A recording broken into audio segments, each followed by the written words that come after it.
Le soir tombe doucement sur la France des années 70, alors que les lampadaires s'allument un à un dans les rues encore animées. Dans un salon chaleureux, typique de cette époque avec son papier peint aux motifs géométriques orangés et son mobilier en formica, une famille s'installe devant le poste de télévision.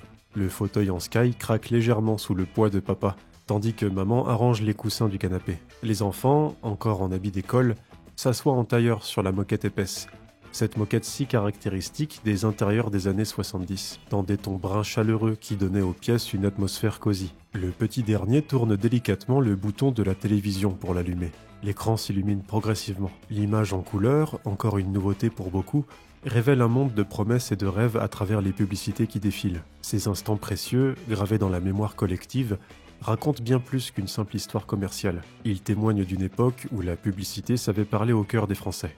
Les années 70 marquent l'âge d'or de la publicité télévisée en France, une période où les messages publicitaires, loin d'être perçus comme une interruption, constituaient de véritables rendez-vous familiaux. À travers ces fenêtres ouvertes sur le quotidien, les Français découvraient les produits qui allaient transformer leur vie. La lessive Omo fait son entrée triomphale dans les foyers avec une promesse qui résonne encore aujourd'hui comme un slogan mythique. Omo lave plus blanc. Cette phrase, d'une simplicité désarmante, devient rapidement bien plus qu'un simple argument commercial. C'est une véritable révolution dans le quotidien des ménagères de l'époque. Dans les supermarchés Mammouth ou Continent, les paquets bleus et blancs trônent fièrement sur les étagères, attirant l'œil des clientes qui échangent leurs astuces entre deux rayons.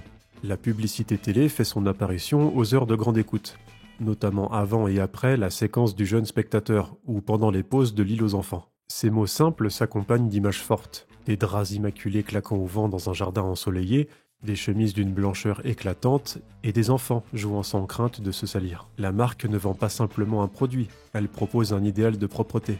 Une vision de la famille moderne où la corvée de lessive devient presque un plaisir. Les ménagères de l'époque se souviennent encore de ces publicités où une voisine bienveillante partage son secret pour un linge impeccable. Cette révolution du quotidien se poursuit sur les routes avec l'arrivée fracassante de la Renault 5, surnommée affectueusement la supercars des Françaises par la publicité. En 1972, lorsque les premiers spots publicitaires apparaissent sur les écrans, c'est une véritable onde de choc dans le paysage automobile français. Les concessionnaires Renault, avec leur façade caractéristique ornée d'un losange jaune, voient défiler des familles entières venues admirer ce nouveau symbole de liberté. La R5, comme on l'appelle familièrement, n'est pas qu'une simple voiture. C'est un véritable phénomène social qui transforme la manière dont les Français envisagent leurs déplacements quotidiens. Les publicités pour cette voiture symbolisent parfaitement l'esprit des années 70. Pratique, moderne, mais toujours accessible. Les spots publicités montrent cette citadine agile se faufilant dans les rues de Paris, s'adaptant aussi bien aux courses quotidiennes qu'au départ en vacances. Son design novateur, ses lignes modernes et son habitabilité surprenante en font rapidement la voiture de la ville. Les Français découvrent une automobile qui répond enfin à leurs besoins quotidiens, loin des grosses berlines traditionnelles. Le petit déjeuner des années 70 ne serait pas complet sans l'incontournable Banania. Dans les cuisines françaises, souvent équipées de ces buffets en formica aux couleurs pastel, le paquet jaune et marron occupe une place de choix à côté de la cafetière en pyrex. Les affiches aux couleurs vives ornent les murs des épiceries Félix Potin et des magasins Monoprix, promettant énergie et bonne humeur dès le réveil. Le prix, affiché en ancien francs sur certaines publicités du début de la décennie, témoigne d'une époque où ce petit plaisir chocolaté restait accessible à toutes les bourses. La marque, qui a su traverser les décennies depuis sa création en 1912, connaît son apogée publicitaire dans les années 70. Les spots télévisés, diffusés notamment pendant les programmes jeunesse du mercredi après-midi, montrent des familles attablées devant des bols fumants, dans ces cuisines typiques avec leurs nappes en toile cirée à carreaux. L'univers visuel de la marque, avec ses tons chaleureux de jaune et de marron, évoque la douceur du chocolat et le réconfort d'une boisson chaude. Les publicités jouent sur la tradition et le plaisir simple d'un petit déjeuner en famille, où le temps semble simplement suspendu. Orangina secoue les habitudes avec ses publicités pleines de fraîcheur et d'originalité, devenant un véritable phénomène social dans la France des années 70. La bouteille culte, créée par Jean-Claude Béton et designée par Villemot, fait son entrée fracassante dans les cafés, les bistrots et les foyers français. Les affiches publicitaires, véritable œuvre d'art signée Bernard Villemot, éclatent de couleurs vives sur les murs des villes. Le jaune éclatant et l'orange vibrant deviennent la signature visuelle de la marque, tandis que les kiosques et les terrasses à café résonnent du bruit caractéristique des bouteilles qu'on secoue. La campagne publicitaire, orchestrée par l'agence Havas Conseil, fait appel à des innovations techniques impressionnantes pour l'époque. Des prises de vue en gros plan sur les bulles pétillantes, des effets spéciaux montrant la pulpe d'orange qui danse dans la bouteille, le tout accompagné d'une bande sonore rythmée qui donne envie de danser. Le fameux « secouez, secouez-moi » devient un véritable phénomène culturel.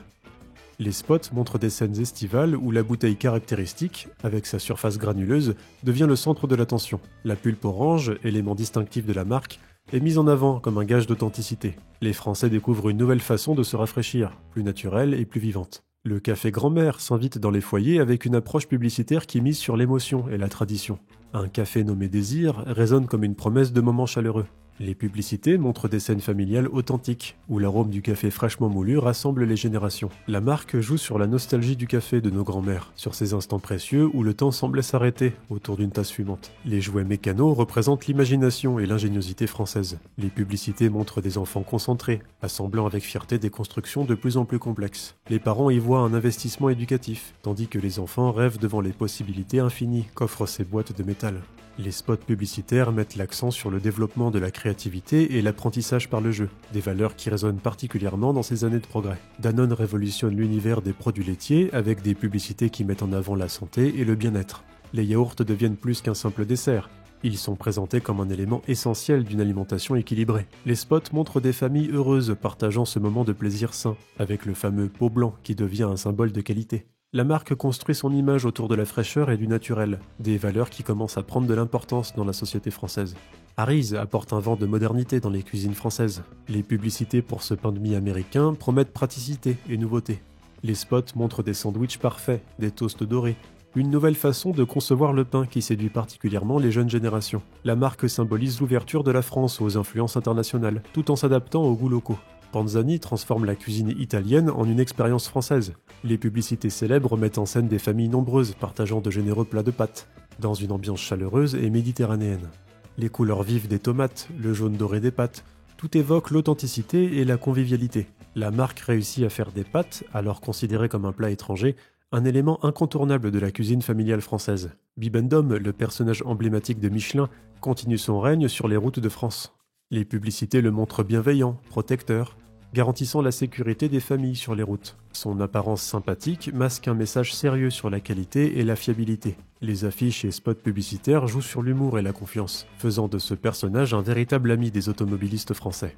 Ricoré devient le symbole du petit déjeuner moderne avec sa célèbre chanson publicitaire. Les spots montrent des matins lumineux où le mélange de chicorée et de café crée des moments de partage uniques. La marque mise sur la praticité et le goût unique de son produit, tout en conservant une image chaleureuse et familiale. Le jingle « Ricoré, c'est de l'or » reste encore aujourd'hui dans toutes les mémoires. Yoplait innove avec son pot de yaourt en plastique, une révolution présentée dans des publicités mettant en avant la praticité et l'hygiène. Les spots montrent des enfants manipulant facilement ces nouveaux contenants, des mères appréciant leur côté pratique. La marque symbolise la modernisation de l'alimentation française, sans perdre le goût authentique qui fait sa réputation. Les publicités pour les Gauloises, omniprésentes à l'époque, reflètent un temps révolu où le tabac fait partie intégrante de la vie sociale. Les affiches jouent sur les valeurs de liberté, d'aventure et de masculinité. Le fameux casque ailé devient un symbole reconnaissable entre tous, évoquant une certaine idée de la French Touch, même si aujourd'hui ces publicités nous rappellent une époque où les dangers du tabac étaient moins connus. Mon-Savon apporte une touche de raffinement dans les salles de bain françaises. Les publicités mettent en avant la douceur du savon, son parfum délicat, créant une image de soins personnels accessible à tous. Les spots montrent des femmes élégantes appréciant ce moment de bien-être quotidien, dans des salles de bain aux carreaux pastel typiques de l'époque. Banga colore les goûters des enfants avec ses publicités joyeuses et vitaminées. Les spots montrent des enfants jouant dans des jardins ensoleillés, se rafraîchissant avec cette boisson aux fruits qui symbolisent la joie de vivre. La marque crée un univers de jeu et de rire, où chaque gorgée devient une aventure. Les produits Saint-Marc représentent l'excellence française en matière d'entretien ménager. Les publicités insistent sur l'efficacité et la fiabilité, montrant des intérieurs impeccables où la propreté règne en maître. La marque devient synonyme de confiance, particulièrement avec son eau de Javel qui promet d'éliminer 99,9% des microbes. Kinder Chocolat arrive avec une proposition innovante, plus de lait, moins de cacao. Les publicités rassurent les parents sur la composition du produit, tout en faisant rêver les enfants. Les spots montrent des goûters équilibrés, où le chocolat devient un plaisir raisonnable, une approche nouvelle pour l'époque. Ces publicités des années 70 restent gravées dans la mémoire collective des Français. Elles racontent plus qu'une simple histoire commerciale. Elles témoignent d'une époque où la publicité savait parler au cœur, où les produits devenaient des compagnons du quotidien. Ces spots publicitaires, ces affiches, ces slogans ont accompagné toute une génération, créant des souvenirs qui résonnent encore aujourd'hui. Ils nous rappellent une France en pleine transformation, où la modernité s'installait doucement dans les foyers, sans jamais perdre cette touche d'authenticité qui fait le charme des années 70.